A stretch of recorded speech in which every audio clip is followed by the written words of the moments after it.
নাম হচ্ছে ব্রহ্মাজি। আগে নীলমাধবকে ব্রহ্মা পূজা করছিল, তারপরে নারদ মহর্ষি পূজা করলো, তারপরে বিশ্বাবসু সবর পূজা করলো, আর এখনই ব্রাহ্মণ লোক পূজা করছিল। বিশ্বাবসু সবর যে সময় পূজা করছিল ওই সব জায়গায় জঙ্গল ছিল, জঙ্গলও যত লোক ছিল ওনাকে সবর লোক বলা যায়। ওই সবর লোকর রাজা ছিল বিশ্বাবসু। বিশ্বাবসু সবর যে সময় পূজা করছিল, পুরী ধামে ইন্দ্রদ্যুম্ন রাজা একটা মন্দির বানাইছিল। এই যে মন্দিরটা আছে পুরী শ্রীক্ষেত্র মন্দির, এটা ইন্দ্রদ্যুম্ন রাজা বানাইছে। ওই ইন্দ্রদ্যুম্ন রাজা মন্দিরটা বানিয়েছিল, এবং মন্দির মধ্যে বিগ্রহ ছিল না। ওই বিগ্রহটা কোথায় নিয়ে আসবো জিজ্ঞাসা করবার জন্য ইন্দ্রদ্যুম্ন রাজা ব্রহ্মলোক গেছিল ব্রহ্মার কাছে। আর ব্রহ্মাজিকে বললো যে আমি একটা মন্দির বানাইছে, মন্দির মধ্যে কোনো বিগ্রহ নাই, আমি বিষ্ণু ভগবানের বিগ্রহ স্থাপন করতে চাই, ওই বিগ্রহটা কোথায় নিয়ে আসবো। তো ব্রহ্মা ইন্দ্র রাজাকে বললো যে আপনার মর্ত্যলোকে চলে যাও, মর্ত্যলোকে ব্রহ্মাদি পর্বত উপরে ব্যাঘ্র গুহার মধ্যে নীলমাধব আছে, তুমি ওনাকে নিয়ে আসো আর মন্দিরতে বিগ্রহ স্থাপন করো। ব্রহ্মাজির কথা শোনার পরে ইন্দ্রদ্যুম্ন রাজা ব্রহ্মলোককে মর্ত্যলোক চলে আসলো। মর্ত্যলোক চলে আসার পরে নীলমাধব সন্ধান করবার জন্য ইন্দ্রদেব রাজার চারো মন্ত্রী ছিল, ওনাকে চারো দিক দিয়ে বেরছিল নীলমাধব সন্ধান করার জন্য। ওনার একটা ব্রাহ্মণ মন্ত্রী ছিল, তার নাম হচ্ছে বিদ্যাপতি। বিদ্যাপতি নীলমাধব সন্ধান করতে পশ্চিম দিকতে আসছে। যে সব নীলমাধব সন্ধান করতে করতে আসছে, বিদ্যাপতি ইন্দ্র রাজার মন্ত্রী ছিল, নীলমাধব সন্ধান করে আসছে। ওই যে বিশ্বাবসু সবর নীলমাধবকে পূজা করছিল, বিশ্বাবসু সবর একটা মেয়ে ছিল, মেয়ের নাম হচ্ছে ললিতা। ললিতা কি করছে, আপনার আখের চক বাঁধিয়ে নদীর কাছাকাছি ওই আপনার সাথীর সাথে চোরাছুপে খেল করেছিল। বিদ্যাপতি নীলমাধব সন্ধান করতে যে সে মাঠ দিয়ে আসছে, ললিতার আখ তো চকটা বাঁধা হইতো, দেখতে পারলো না, ওই আপনার সাথী ভাবে নিয়ে বিদ্যাপতিকে ধরে নিল। সবর জাতীয় নিয়ম ছিল যে সবর মেয়ে যে পুরুষকে স্পর্শ করবে তার সাথে তার বিবাহ হবে। ললিতা যে বিদ্যাপতিকে ধরে নিল, ললিতা আর বিদ্যাপতির মধ্যে বিবাহ হইল।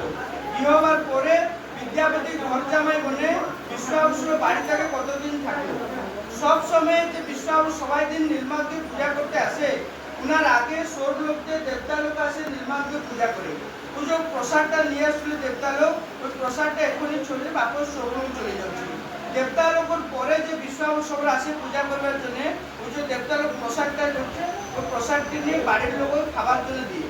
ওই তো সবর লোক ছিল, ওই প্রসাদের মহত্বটা জানতে পারে না। ওই সবর লোক যে বিদ্যাপতির ঘর জামাই হইল, ওই ব্রাহ্মণ ছিল, বিদ্যাপতি ব্রাহ্মণ ছিল, ওই সবাই দিন যে প্রসাদটা খাইলো, উনার মনে সন্দেহ হইল কিন্তু সবর লোক আছে, উনার কাজ হয়ে স্বীকার করে পেট ভরবে, ওই বিষ্ণুর অমৃত প্রসাদ সবর লোক কোথায় নিয়ে আসবে। তো বিদ্যাপতি মনে সন্দেহটা হইলো, ওই আপনার পত্নী ললিতাকে জিজ্ঞাসা করলো যে তোমার বাবা সবাই দিন কোথায় যাচ্ছে, আর যেখানে আসুছে সে সব অমৃত প্রসাদ নিয়ে আসছে। তো ললিতা বিদ্যাপতিকে বললো আমার বাবা সবাই দিন একটা ভগবানকে পূজা করতে যায়, সেখান থেকে প্রসাদটা নিয়ে আসছে। তো বিদ্যাপতি ললিতাকে বললো আমি ওই ভগবানকে দর্শন করতে যাব।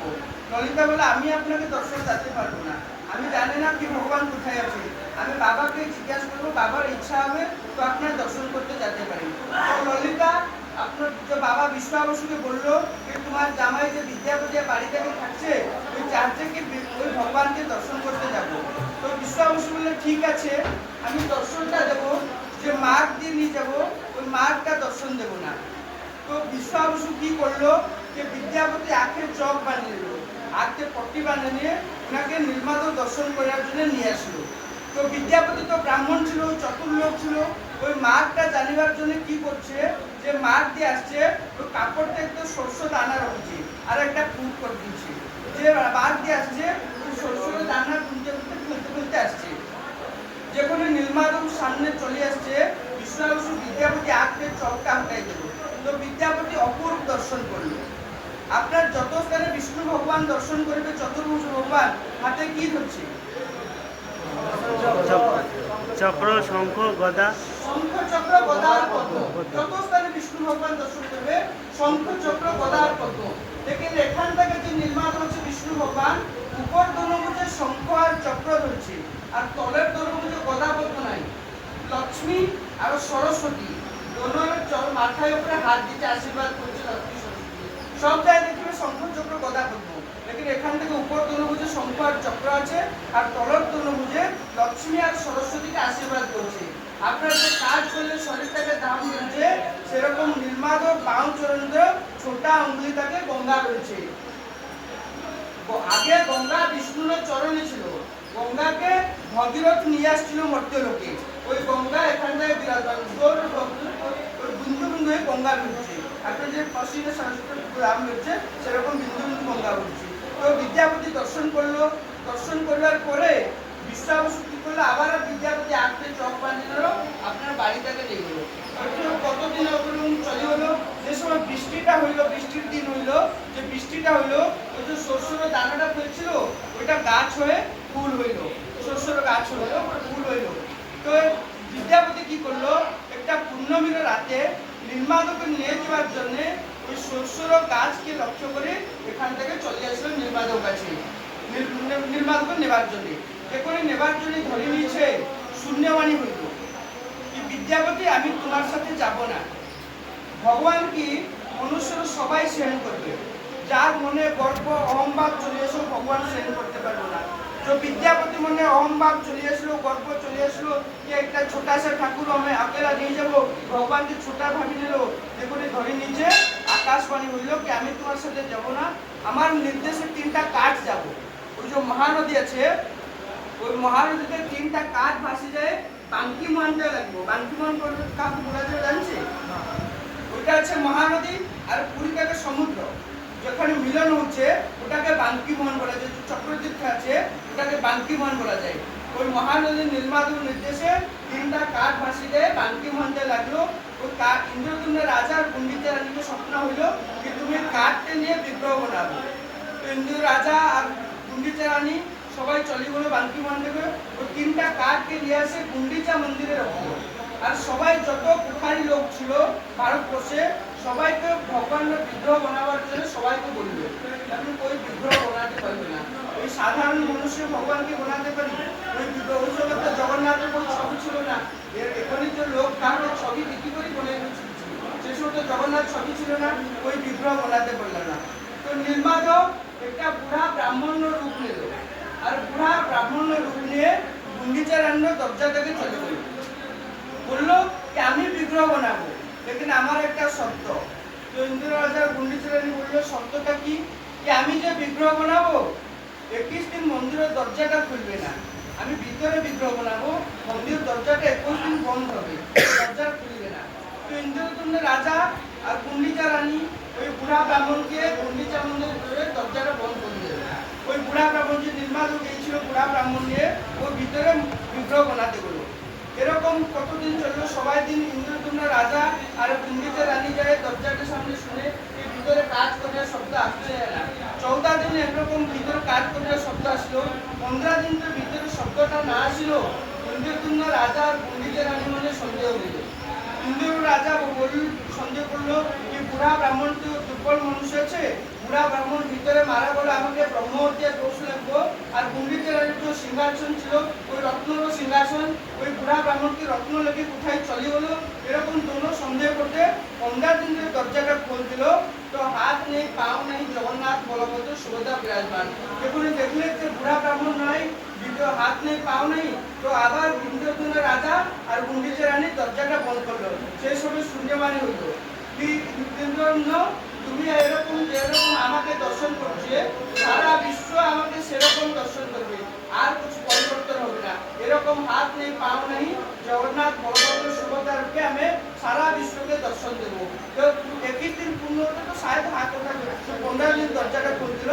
তো নীলমাধব, নীল হইল জগন্নাথ, মা হইল সুভদ্রা, আর ধম হইল বলভদ্র। একটাই ব্রহ্মে 3 ঠাকুরের কলিযুগের জন্য পূজা হইল। আপনার 4 ঠাকুর আছে, কল্পান্তর, পুরুষান্তর, মনান্তর, যুগান্তর। কল্পান্তর যে আছে ওই আছে নীলমাধব। মনুষ্য যতদূর কল্পনা করতে পারবে তার আগে নীলমাধব সৃষ্টি হচ্ছে, তার জন্য কল্পান্তর ঠাকুর। পুরুষান্তর যে আছে হচ্ছে পুরুষোত্তম রাম। মনান্তর যে আছে ওই আছে কৃষ্ণ ভগবান। আর যুগান্তর যে আছে ওই আছে জগন্নাথ। কলিযুগের আরাধ্য দেবতা হচ্ছে জগন্নাথ। যখন কলিযুগ সমাপ্ত হয়ে যাবে জগন্নাথ লীলায় সেরকম সমাপ্ত হয়ে যাবে। আপনার যতবার জগন্নাথ দর্শন করুন, নির্মাণ দর্শন না হইলে জগন্নাথ দর্শন কিছু পূর্ণ নাই। ওইটা আছে জগন্নাথ আদি ক্ষেত্র। এই যে মহানদী আছে, মহানদীর স্নান আর নির্মাণ দর্শন হচ্ছে কোটি জন্মের পূর্ণ। আপনাদের আগে চলে আসছে, তার জন্য আগে দর্শন করে নেব। দর্শন করার পরে সবাই মহানদী যায়, একটু একটু জল ছিটা নিয়ে যাবো। সবাই যায় সেরকম, তারপরে বাড়ি চলে যাবো। বলো নির্মাণ ভগবান কি জয়। জগন্নাথ ঠাকুর কি জয়। সুভদ্রা মাইয়া কি জয়। সুভদ্রা ভাইয়া কি জয়। আপনার যে আজকে সবাই আসছে, এখন তো গভর্নমেন্টের কিছু অনুদান নাই। যে ভক্ত লোক আসে ওই যে দান দিয়ে, আর যার যার সামর্থ্য, কেউ 500 দিচ্ছে, কেউ 200 দিচ্ছে, কেউ 1000 দিচ্ছে, যার যার সামর্থ্য আপনার নাম গোত্র লিখে ভগবানের সেবার জন্য যাই দান দেবো, আপনার নাম গোত্র দেবো, দক্ষিণা যাই দেবো, ওই পান্ডা নেবে। ভগবানের সেবার জন্য যাই দেবো, আপনার রেজিস্টারতে নাম গোত্র লিখে ভগবানকে দান দেবে। দান দক্ষিণা দুটাই। দান দেবে, হরিশ্চন্দ্র দান দিলে তারপরে দক্ষিণা দিচ্ছিল। দান দেবে ভগবানকে, দক্ষিণা দেবে পান্ডাকে। আর 100 মন্দির আছে, আর কোথায় খুব টাকা লাগবে না, আমার সাথে ঘুরবি। আপনার আপনার নাম, পরিবার নাম, গোত্র দেখো টাকাও দিয়ে শুরু রাখুন। বাবু আপনি একটা লিখে সব ইয়ে করে জমা দিন। ডেট দেখি নিজ নিজ নাম লিখতে হবে। 5 তারিখে আজকে ডেটটা। অত দূর থেকে টাকা খরচ করে আসছে, ভগবানকে তোমার সামর্থ্য একটু জবরদস্ত নাই। যাই যাই সামর্থ্য আছে ভগবানকে দান দেবে, ভগবানের সেবা হবে।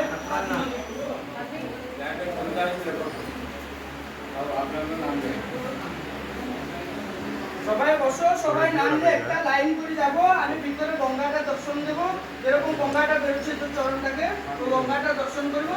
তারপরে 100 মন্দির পরিক্রমা করে মহানদীর চাই দিয়ে জল ছিটা নিয়ে বাড়ি থেকে চলে যাবো।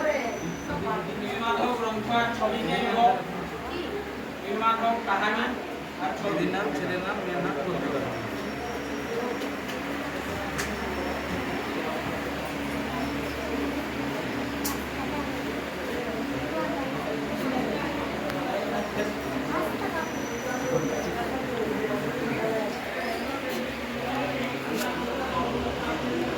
নদী।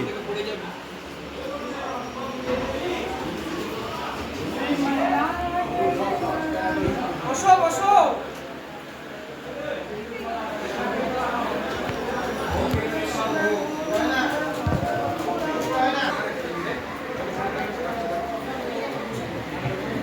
ও দাদা ভগবান অনুষ্ঠান কষ্ট দেবে বলে দেবো, তার যদি ধর্ম আছে ধর্ম কাজে রাখবে।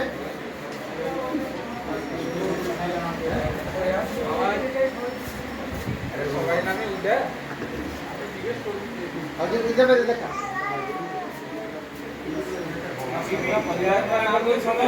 এটা করে জিজ্ঞাসা করো যেটা আসছে ভগবান করো দাদা। ক্যামেরা করুন।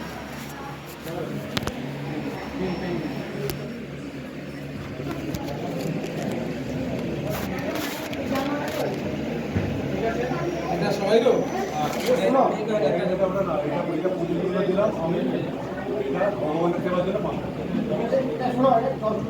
দাদা নামটা সবাই তো বলে দাও, নিজ নিজ নাম লিখে দেবে খাতাতে।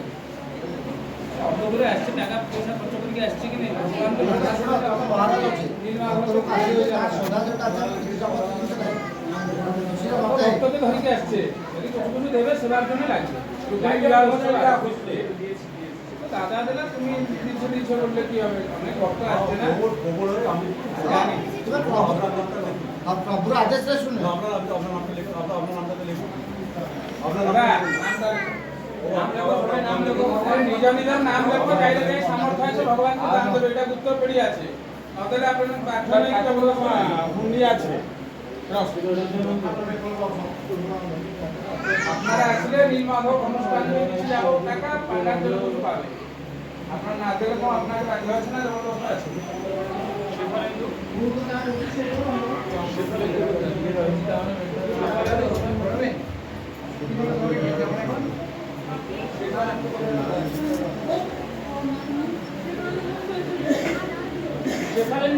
ওই একদম বাইরের পাশে।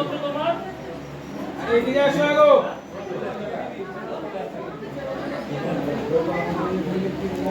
দাও নিজ নিজ নাম গোত্র বলো যাই সেই ভগবানকে সেবার জন্য দেবে উত্তরদান দাও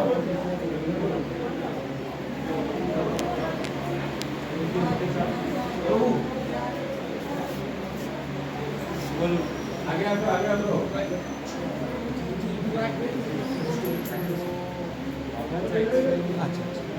তোমার ইচ্ছা প্রভুর ভান্ডার জন্য যাই সামর্থ্য রুক্মিণী বিবাহ আসছে মহাপুর সাজি আছে